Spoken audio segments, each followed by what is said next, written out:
Assalamu alaikum. Okay, we got it. Okay, thank you. Assalamu alaikum again.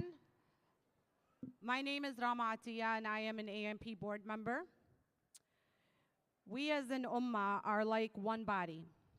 When one part of our body feels pain, we all feel pain. As a devastating death toll in Gaza climbs, the impact on the Palestinian-American community is immeasurable. We are bombarded with images that are not normal to the human eye. The loss of family, friends, and loved ones to this senseless violence creates an unforgettable mark on our collective spirit. This malicious violence extends its tragic reach across families, homes, and communities.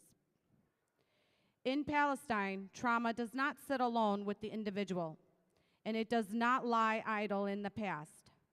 Millions of people in densely populated sliver of land are dealing with ongoing loss of home, land, and safety.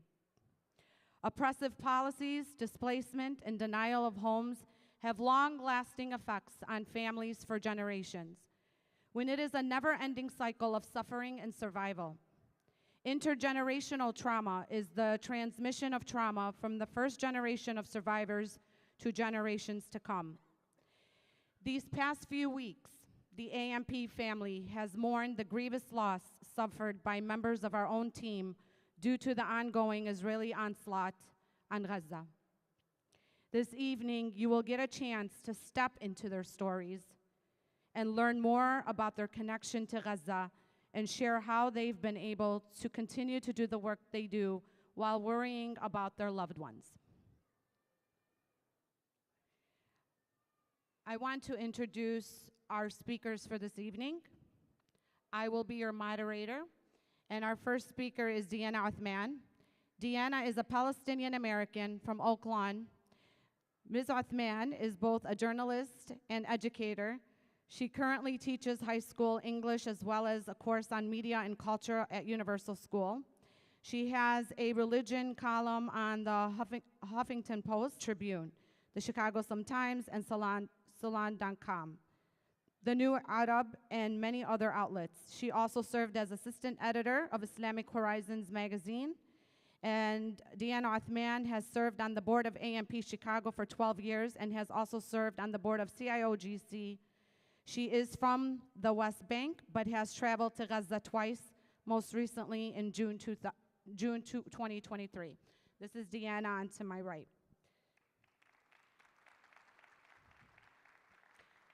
Next, we have Tahir Herzallah. Tahir is a director of outreach and community organizing for American Muslim for Palestine. Mr. Herzallah coordinates AMP's grassroots organizing and helps facilitate national coalition building. Mr. Herzallah is one of the Irvine 11, a group of students who were arrested and prosecuted for expressing their constitutionally protected rights of free speech and political dissent when they walked out of a speech given by Israeli Ambassador Michael Oren at UC Irvine in 2010. Tahir was also one of 6 people arrested for protesting the appointment of David Friedman as U.S. Ambassador to Israel at Senate Foreign Relations Committee hearing in February 2017. Tahir is also currently doing his PhD in American Studies at University of Minnesota. Please help me welcome Tahir.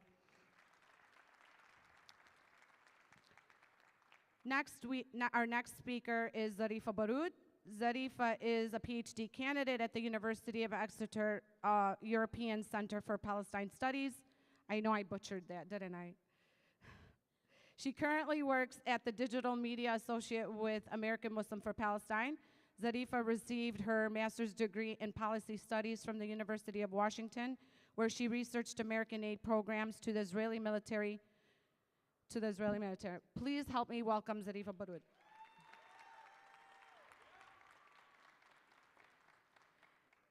Next, we have Ala Abu Sam'an. Ala is a media producer, director, and visual artist. He also serves as a board member of AMP Chicago. Please give a warm of applause for our speakers once again. Thank you.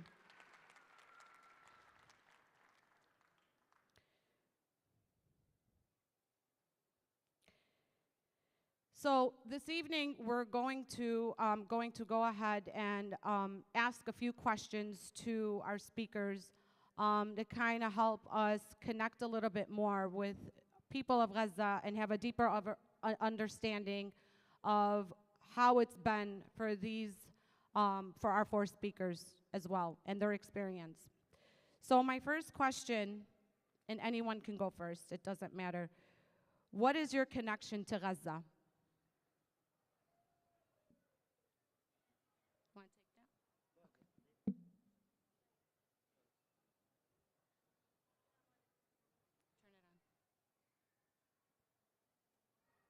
Turn it on. Assalamu alaikum, everyone. My connection to Gaza is it's a story of despair. It's a story of displacement. My family is not actually originally from Gaza. Like the majority of the population, we were made refugees during the Nakba and expelled to the Gaza Strip to refugee camps. My family is originally from a beautiful village just a few miles north of the Erez crossing called Beit Ras. It was a humble village, but it was beautiful. We grew bananas and citrus and had the most beautiful vineyards that Palestine has. And there's so much history there of the Crusaders building castles in this village. And the history is so immense and so deep. And in 1948, my great-grandmother Zainab and my great-grandfather Muhammad were expelled when Zionist militias came to the village, massacred many people, and told them to leave. At the time, my grandfather was saying, we don't want to put the good blankets on the donkey, so we'll leave them, and we'll be back soon. And he died never being able to accept the fact that they lost the good blankets for good. So after 1948, my grandmother, Zarifa, who was young, she was maybe 3 or 4 years old, lived with her parents in the Brej camp, and my grandfather, Muhammad, who is also from Beit Ras, went to Nusayrat. So that's where my father grew up. Thank you, Zarifa.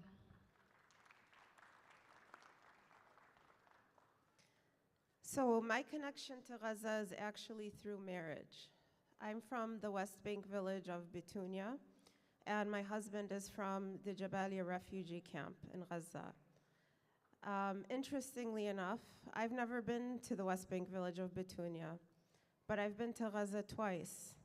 And the reason I haven't been is I visited Palestine both times after marriage, and because my husband's from Gaza, he's unable to travel with me to the West Bank, and I'm unable to travel from Gaza to the West Bank without exiting Gaza first, going through Egypt, flying to Jordan, and going through the bridge through Jordan, if you can imagine that, to travel somewhere that's probably 30 or 40 miles away. I actually just discovered that my husband's mother and Zarifa are from the same village because they are also refugees in Gaza. So they're not from the original inhabitants of Gaza. They are people that were exiled and became refugees and moved to the Jabalia camp. So my in-laws survived the Nakba, lived in some of them in the Brej refugee camp and others in the Jabalia camp. And what was thought to be a temporary existence ended up being the home for 3 generations of their family in the refugee camp. And so I traveled to Gaza the first time in 2010 as a mother of young children. I had a 5-year-old, a 4-year-old, and a newborn, and that was quite an experience, going through the hell, essentially, that is the travel to Gaza. And most recently, I was blessed to go there this past summer, before all of the catastrophe and the destruction that has happened began. And I was shocked at the connection that I felt there. And I was shocked at how difficult it was to leave there. And, she mentioned that I am an English teacher, and I love quotes, and I'm sorry, but I'm going to have to read this one if that's okay. There is a quote that I often refer to from Edward Said, and I think that everyone in this room should know who Edward Said is. And he is, yes, an academic, but his thoughts and his words relate to any Palestinian, any person who is an immigrant. And the thing about Palestinians is they live in exile in their homeland. They live in refugee camps in exile, even in their homeland. And they're also exiled all over the world. So this is a phenomenon that he wrote extensively about, and he said, exile is strangely compelling to think about, but terrible to experience.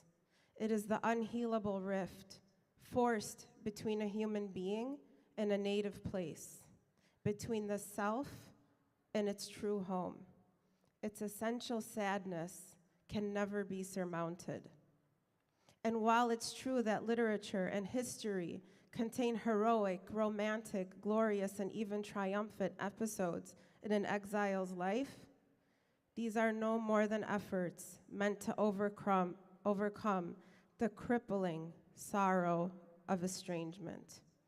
The achievements of exile are permanently undermined by the loss of something left behind forever. And I think that perfectly encapsulates what our connection with Gaza is and what our connection with Palestine is. Because once you are in this position, there is a sadness, there is a loss, there is a rift, there is a trauma that can never be surmounted. Thank you, Deanna.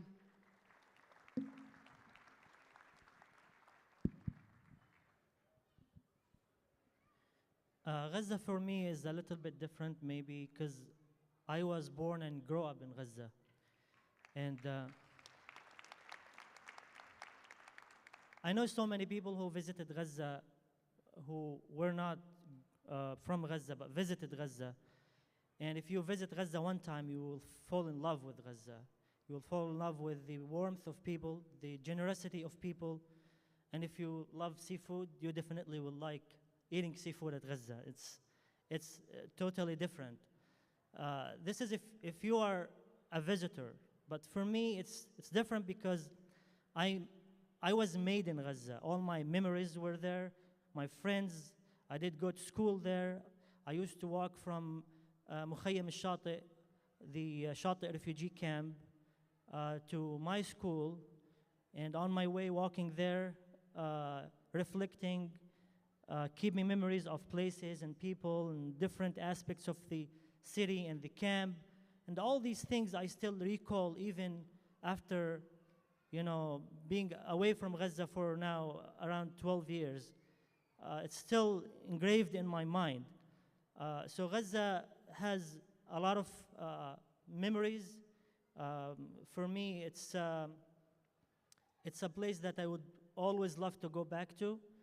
Although, we had this feeling like Diana mentioned, because we originally also from village of Hamama. It's roughly 20 miles north of Gaza, and also adjacent to Beit Daras, by the way. We're neighbors.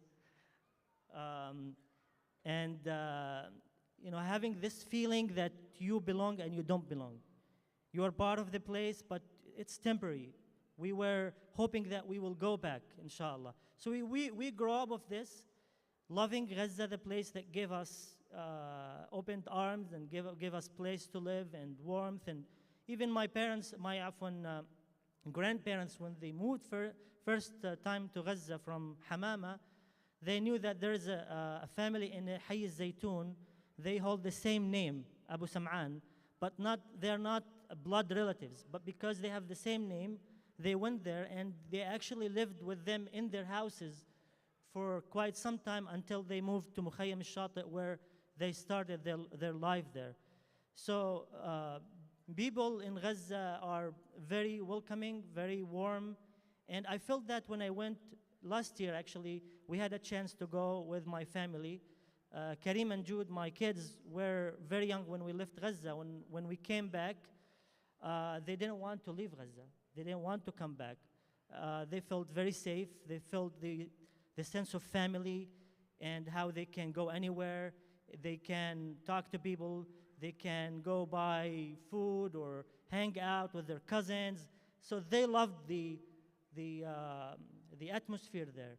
I was very happy that because I was afraid that my kids will be disconnected after all these years, but I was I was wrong. They loved it, and inshallah we'll try to keep visiting and connecting, and inshallah someday we'll go back to Gaza when Gaza is free and dignified, and definitely this will happen, inshallah, sooner or later. We have no doubt, inshallah. Thank you.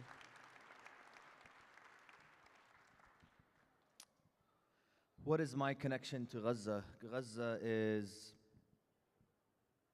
the relationship I have with it is multifaceted, multidimensional.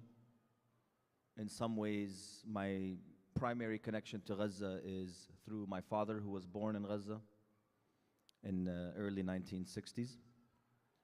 My family reigns from the Shuja'iyya part of Gaza City. Some say that we are actually from Hayy Turkuman, which is very close by. So we are among the, quote, original families of Gaza before 1948. And now my family lives in lived before October 7th in Al-Rimal neighborhood in Gaza City. But that's one aspect of my connection to Gaza. I had the privilege of visiting Gaza twice in my life, once as a child in the mid-1990s. So I've breathed the air of Gaza. I swam in Gaza's beaches. I tasted the sweet figs of Gaza, the sabr, the famous strawberries of Gaza that Israel exports and places the Israel label on. I've tasted the mango juice. I've tasted the salty water from the tap of Gaza. And so in that way, I'm also connected to Gaza. But in another way, I'm deeply connected to Gaza is politically. The most formative experience of my activism life happened in Gaza in 2009 when I visited as part of a humanitarian aid convoy. That was the only way I was able to enter Gaza at that time under siege during the Mubarak era in Egypt, because as a US passport holder, I don't have a Palestinian ID.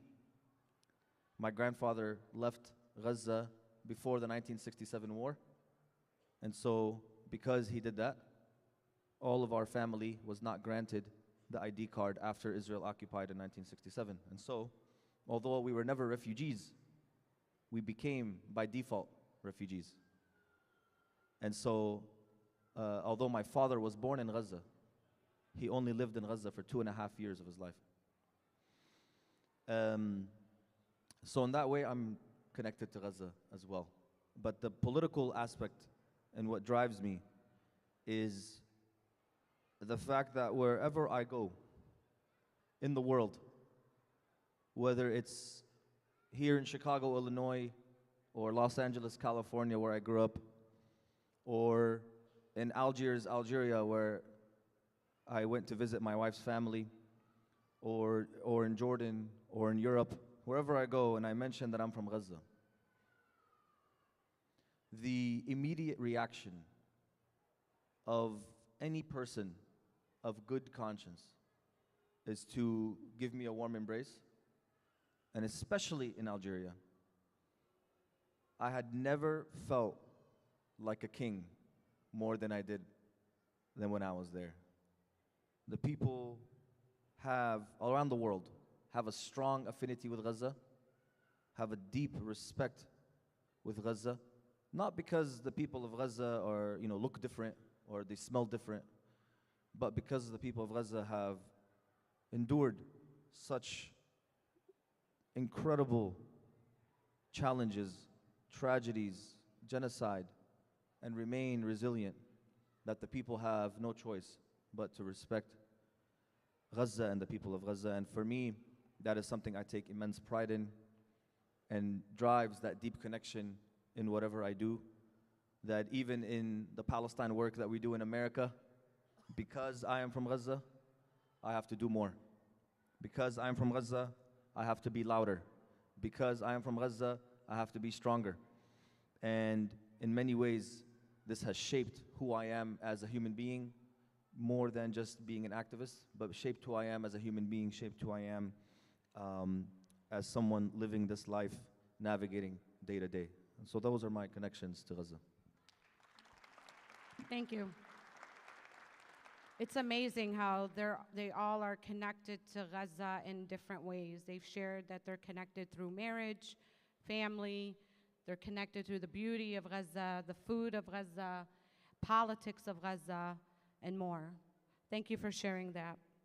My next question, we don't want to just simply focus on just numbers, because doing so is erasing the stories of those killed.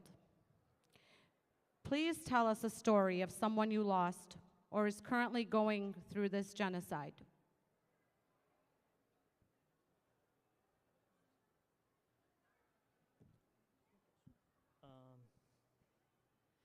Yeah, I share the same thing with you. I don't like to play the game of numbers. 1,000, 10,000, 15,000 martyrs. I think losing one soul is not less than losing 1,000. Losing one person is the biggest thing that Allah subhanahu wa ta'ala, we know from our faith that killing one person is like killing the entire people, because it's very valuable. So every person we talk about, we lose, has a story, has life, has memories, have family, have people who loved him or her, or a dad who his kids are waiting for him to come back at the end of the day to sit with or love being together. A mom who worked hard to keep the family stable or support her family. Kids who have friends who love to live and grow up in a safe environment. Everyone has a story. And you know, I don't know if there is any family in Gaza who doesn't or have not been touched by this war, lost someone or had someone injured or have been bombed. Or every time I open social media, I definitely know someone who is a friend or a neighbor or a relative. So it's very, very tough on us to mention their stories. I might highlight a few of them. You know, most recent was losing my in-laws family, my father-in-law, my mother-in-law, their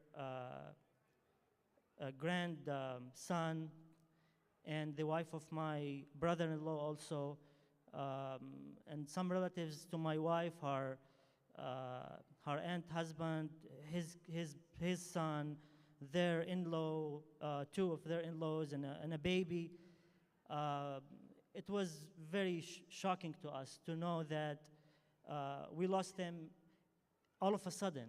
We were talking to them, we were hearing their voices, and now it's no more. No more. They were wiped. They were sleeping, they were safe, and they were targeted with a bomb. They shelled them while they were sleeping, and they left them on streets. Nobody is allowed to rescue them for almost 14 days. Can you imagine that? 14 days with other families. So many bodies were left on streets around Al Shifa hospital for so many days, until they had a chance to go yesterday and bury them after the pause that happened. My father-in-law, my mother-in-law, they're not just any people.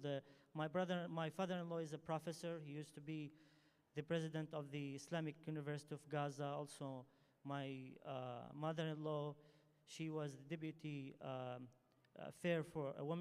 deputy minister of women affairs. So they are targeting people. They are targeting doctors, or activist or paramedic, and all those people are significant to our community. Before that, in the beginning of the war, also we lost my aunt's family, about 10 of them, including grandsons and babies and kids. And the same, even a few days ago, I learned that also my cousin, my aunt's son, she passed away in the beginning of the war, also was targeted while he was trying to bring water to his kids. He left home trying to find a place where they can find drinkable water when the Israeli military bombed the place where he was there, and we lost him. I also would like maybe to mention that just last year in this convention, we had someone from Gaza, my friend Tariq Thabit. We worked together, we share so much with each other. We went to the same university. He was here in an academic mission, and he came to our convention. He's well known with his smile and his ambition, very professional person. He was hoping that he can bring his family here so he can continue his postgraduates.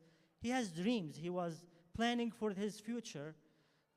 Tariq and 50 of his family actually in the building were wiped completely in 1 second by the Israeli fighters. We lost him. My friend Muhammad Al-Alul, he is a journalist with Al-Anadol agency. He was working to cover the war on Gaza, thinking that his family are safe in the southern side of Gaza Strip. And he was working hard. Once I called Muhammad and I said, how are you doing? How is your family? He said, it was the 14th day of the war. He said, Wallah, I didn't see them from the beginning of the war. I got out to work.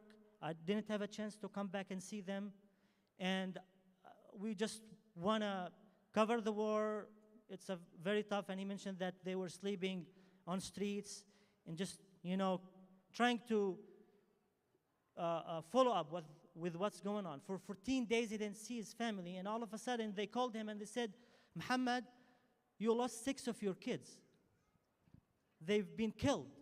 They targeted his family's building, the building of his extended family where his wife and kids were staying, and they killed his kids. So, I mean, these are some stories, but I mean, I'm sure that if we spend the entire night, we wouldn't finish talking about the stories of people and their memories and what actually they're facing there. It's very tough on them, and it's really hard to lose one person rather than just keep saying that the number is increasing. I mean, it's very important to remember that everyone counts. Every person is an entire world. They have their entire, ambitions, dreams, memories. It's not just someone who has a name on the civil record. So these are some of the stories that came to my mind. I mean, maybe you can hear from other people. Thank you.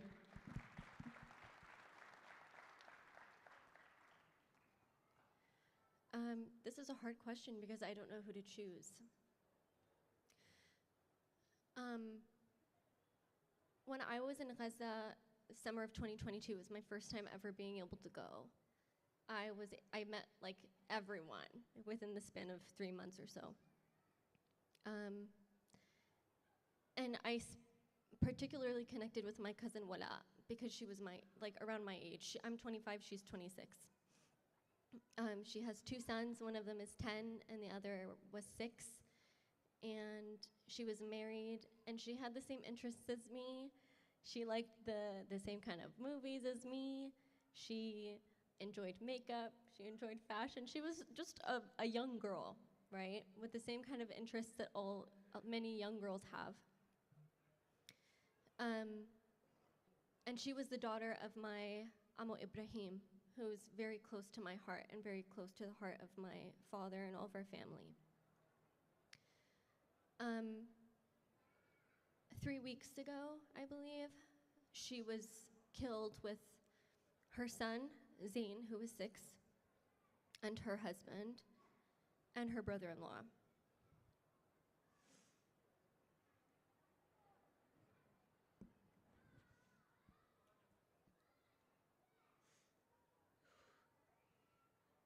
Take your time.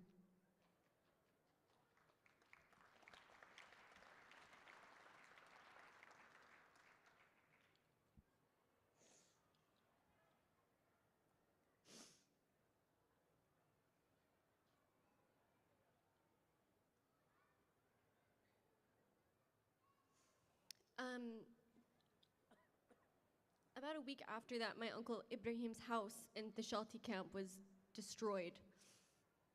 And a wall fell on the back of my grandmother. And so she broke her back and she broke both of her legs. And in the meantime, he's mourning the death of his youngest daughter. And he's the kindest man you'll ever meet. He's such a good father. So we learned that when the Israeli soldiers were raiding the Shifa hospital, he was in the Shifa hospital with my grandmother. Or not my grandmother, I'm sorry, my aunt. And he couldn't leave. He couldn't flee. He can't leave his wife behind. She's immobile. She has no pain medication. She has nothing.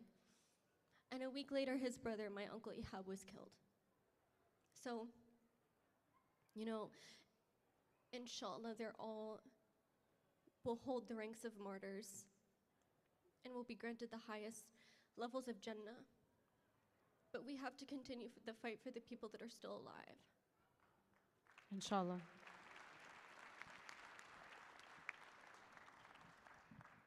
Thank you, Zarifa.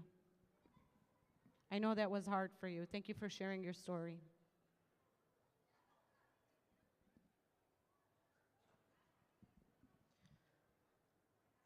One of the most kind of telling things I can say about loss and the way that people have been dealing with it is, you know, I've been continuously asking family when we speak to them, and even my husband, like, what's going on? Has anyone been hit? How are this family and this family? And I never really get answers. And so the other day, I just kind of like, listen, tell me, who has been killed? I know somebody has been killed in the family. And then all of a sudden, my husband rattled off a list of cousins, and first cousins, second cousins, people on both sides of the family. And I'm like, why wouldn't you say anything? We're literally asking every single day. We're looking. There are a lot of people that have the same last name, so it's very difficult to know, if you don't know them personally, who is a relative and who is not. And his answer was, well, nobody needs any more stress. And I'm just like, I don't understand how you can even process it in this way. But as far as, you know, speaking to the family there, every time I ask what their situation is, do you have food, do you have water, the answer that I'm constantly greeted with is, إحنا أحسن من غيرنا. We're better off than other people. And so you would think, you know, you would hear complaints, you would hear we're hungry, we're thirsty, we're this, we're that, we're afraid. I honestly have not heard that from them. I've had to pry it out of the teenagers that I communicate with on social media. And they're the ones who will say, yeah, we're really thirsty. One of them told me, how they went out to get bread. The line was so long, they'd rather just not eat because there's a risk in being out that long, first of all, exposed and waiting for the bread, and you don't know if you're going to even make it back. So why take the risk? And another one told me that their relative on their mother's side was killed in that way, going out to get bread for their family. My other in-laws are healthcare workers, a lot of them. Some of them worked in Shifat, some of them worked in other hospitals, and some of them were sheltering in Shifat. And so through the constant talk of, they're going to raid it, they're going to bomb there, all of the propaganda that we saw regarding tunnels and weapons and guns and MRI machines, if that anyone is stupid enough to believe that, we were not able to connect with them to see where are they going, are they staying. We ended up seeing some videos on social media, and we could see my husband's nephew pass by in the back wearing scrubs, and somebody pointed out, said, is that, XYZ? And we're like, yeah, that's him. So he was still there. So then when we were finally able to connect with them, the rest of the family had been evacuated. In the setting that I saw in some of the pictures they sent, a lot of them have very young children, 1-year-olds, newborns, etc. And they were putting like AirPods or any sort of like headphones in the little kids' ears to drown out the sounds that they were hearing outside. Anything they could find so that if they could play something on their phone or anything to distract them so that they wouldn't be hearing these sounds. And then eventually they evacuated there, and we don't really know where they are at this point. We know that they're safe, but we don't know where they went to. One other family that we actually know that is they grew up primarily in the United States and moved back to Gaza a few years ago, who we connected with when we went. They were kind of the first people we were thinking about when they were talking about people with other citizenships being able to leave. And so one of them is my daughter's age, and she was, constantly texting her. She wasn't replying. I was texting other people to see if they had heard from her. Finally, we got a hold of her, and I asked her, are you guys gonna try to leave? Now they're allowing people with other citizenships to leave. And she said, nah, we're staying. And so they felt they were not gonna desert those were her exact words, by the way. They're not gonna desert their people. They're not gonna leave their aunts and uncles, despite their ability to do so. Despite them having those American passports, they made that decision, and the whole family was on board. So I can't say if I was in that same situation that I would necessarily do the same thing. It's a very, very admirable choice. And it's not that our people seek death as we've been stereotyped with. It's because our people stand with courage. They stand knowing that they are on the side of justice, and they are courageous and brave.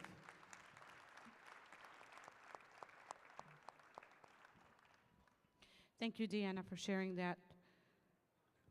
Tahir? Yes. I just want to remind people that prior to October 7th, the situation in Gaza was already unlivable. That I was already in communication with family members pleading with me to figure out a way for them to leave. There already was no sense of hope, no sense of future. Suffocating siege for 16 years. I mean, a lot of the people I know in Gaza, their dream in life was just to travel, just to see the world. So now, after October 7th, they've starved us. They've cut off all water. They've made us live in the dark.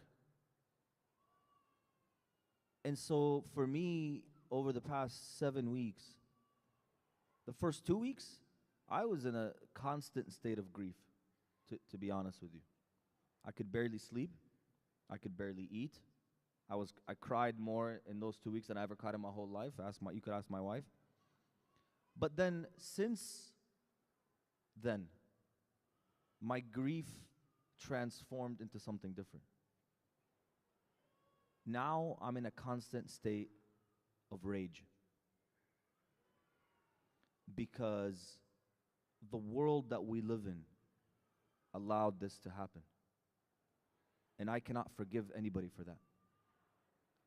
I cannot forgive .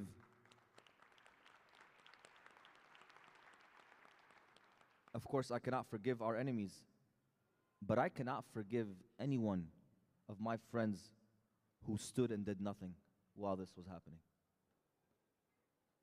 I have stories, like many of the stories you heard here.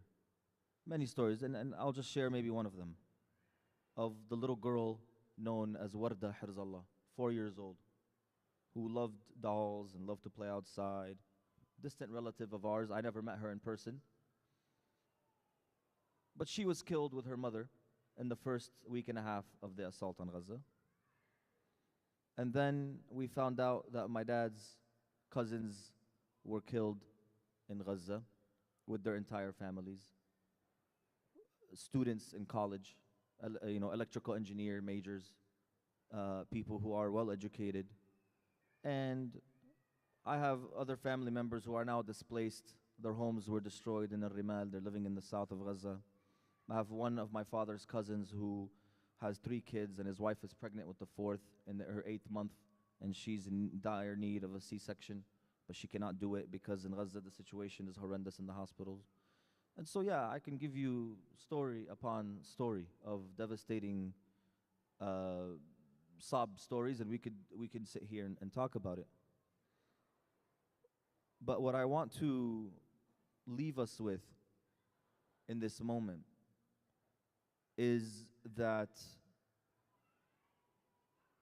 if we are going to move forward and build a better life for our people in Gaza, we have to be prepared to do anything and whatever it takes. Business as usual will not continue, shall not continue, cannot continue.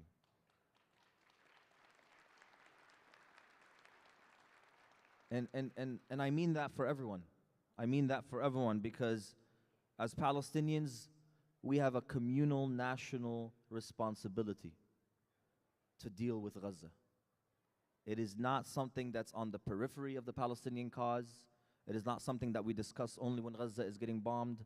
No, it needs to be at the center of our action, of our activities, of our conferences, of our advocacy, because for far too long, we did not know how to deal with Gaza. And for all of our people in our community of incredible wealth and status who are spending incredible amount of money building mansions in Ramoun and Batunia, okay? And I apologize, I have to call it out the way it is. You also have a responsibility to the people of Gaza. And like I said, I'm in a constant state of rage, so I'm angry at everybody right now. I'm an equal opportunity angry person, because for me, it is unacceptable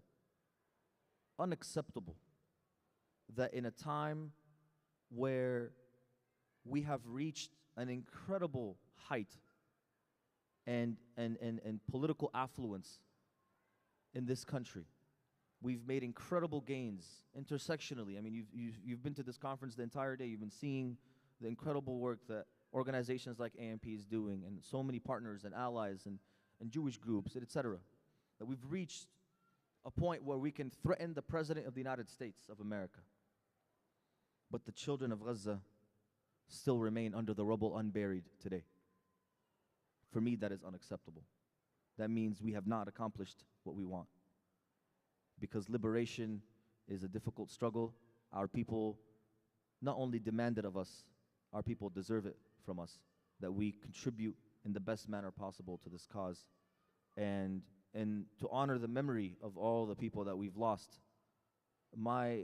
Just to give you a sense, my father's aunt, Amto, she lives in Hayy al-Nasr in Gaza City, and she refused to leave. Hayy al-Nasr is sahat harb in Gaza right now. It is an open warfare in Hayy al-Nasr. There's tanks in front of her house, snipers at every window. She sticks her head out the window, she will be shot. Refused to leave. Not only because she's stubborn and she's a Ghazawiyya, no, but because she's old. How is she going to walk miles down to the south and evacuate Gaza? How? Tell me. Who's going to put her on his back and carry her miles down to Wadi Gaza or to Dar al-Balah? That's just impossible. It's absurd. And so what we're talking about is a situation of catastrophic proportions that maybe we have never, apocalyptic proportions, that maybe it's hard for us to fully conceive. Without water, without food, without electricity, things that we take for granted. I mean, honestly, you know, I came to Chicago, we had a little problem with our hotel, and you know, it became a big deal for our family.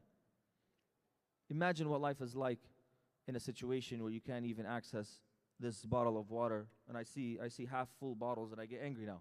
Yeah. I get angry at my kids. I get angry at anybody in my family who leaves anything on their plate, because for me, it shows a level of misunderstanding of what the reality is like.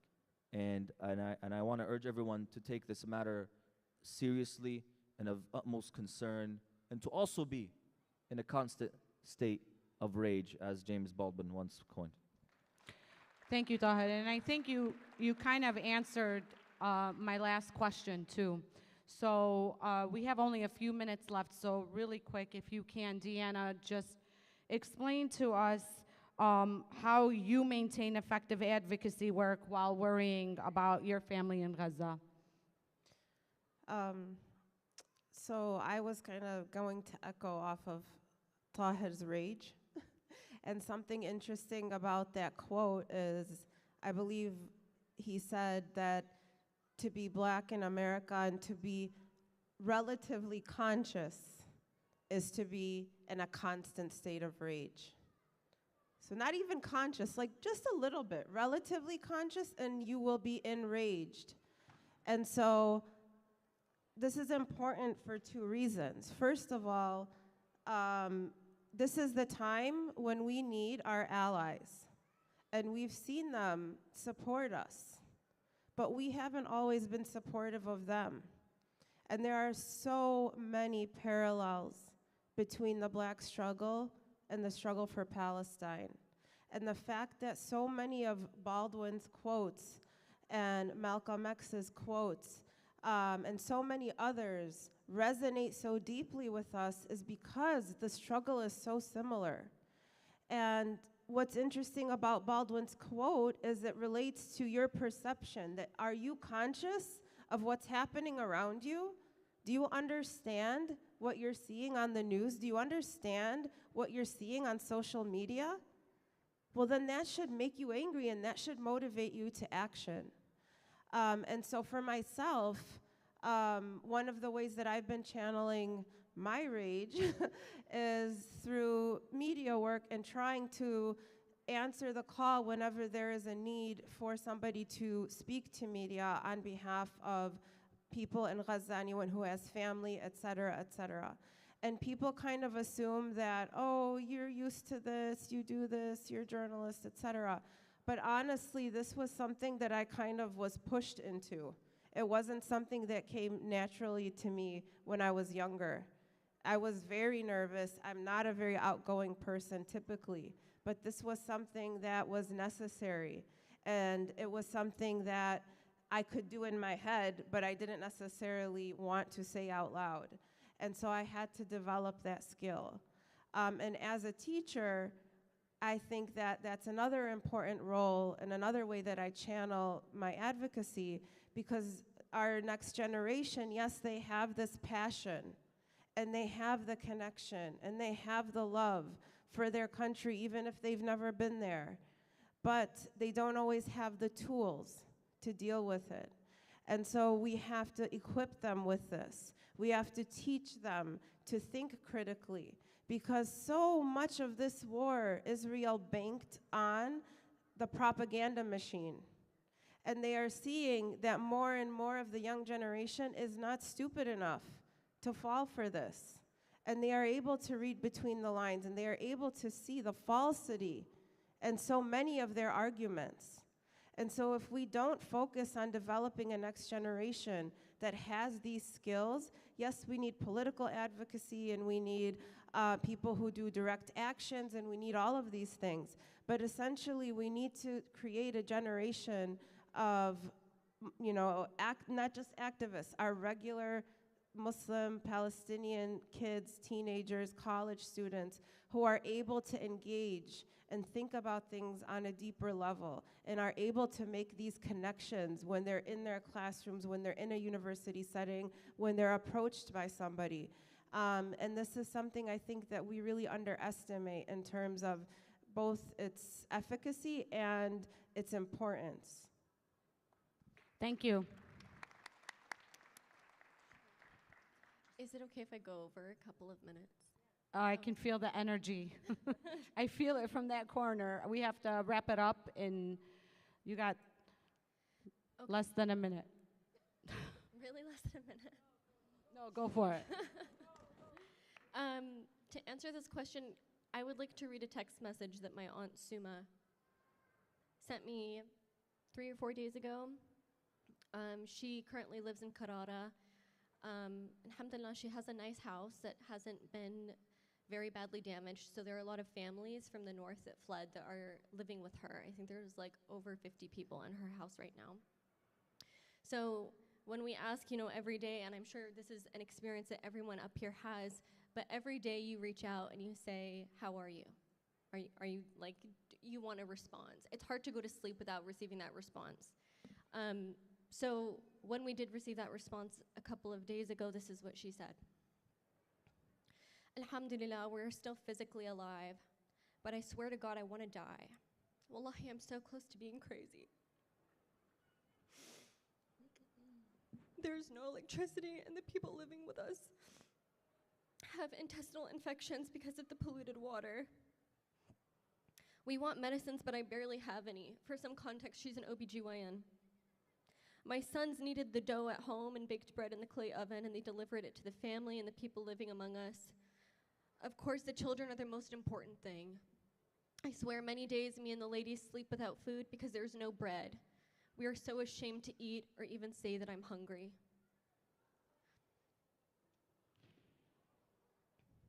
I'm the only one who starts every morning to secure some emergency life things. My Uncle Hamdi, her husband, can't walk. Sometimes I succeed and sometimes I fail. I have 5 teenage girls living with me.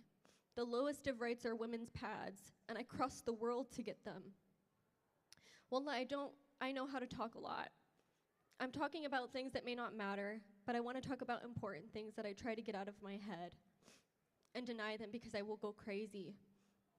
The simplest thing I can say is that my children's cousin sat for 4 days under the rubble, and his father and mother also spent 4 days under the rubble, and there's no excavator to help them. And with the other family, the blue flies are the ones who showed them the pieces of their son. Imagine, he is 13 years old, and 5 sisters and a younger brother. Imagine his father. Why am I talking about, that's why I'm talking about goods, and I'm not talking about other things. In this moment, I absolutely believe that we need to be taking care of ourselves, but not in the Western individualist, capitalist idea of self-care. I personally, and I hope that we can all agree that until we can stop counting the dead, we can't really sit for a moment yet to mourn the dead. So as long as my aunt is going hungry and my family is going hungry and there are no excavators to take my cousins from the rubble, I cannot be satiated. I'm going to feel hungry. I'm not going to be able to sleep at night. And this rage is only going to empower me. It's only going to radicalize me. It's only going to push us closer to where we need to be. Yeah. Thank you.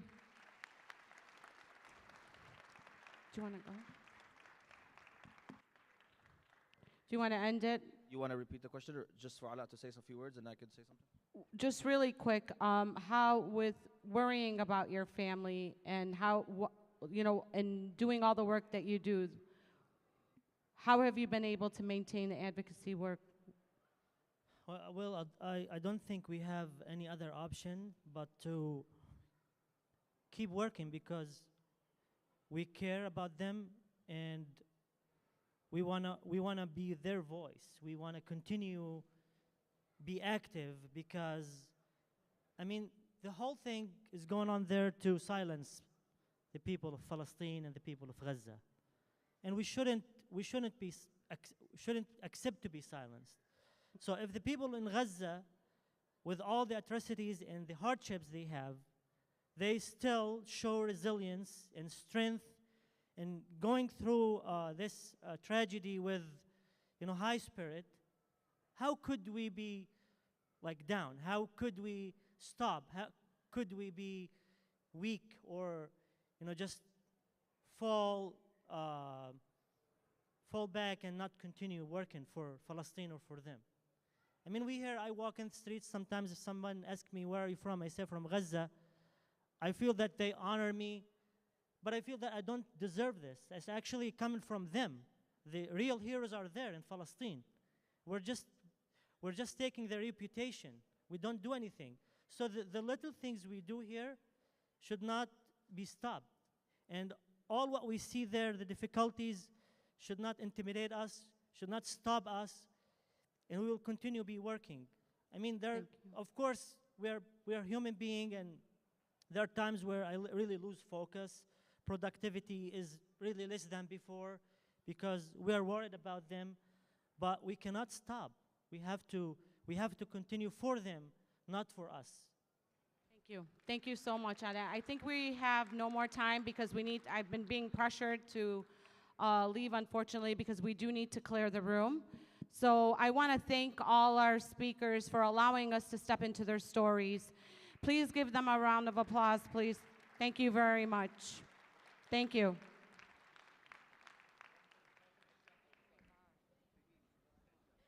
Oh, and right now we will be doing Salat al-Isha.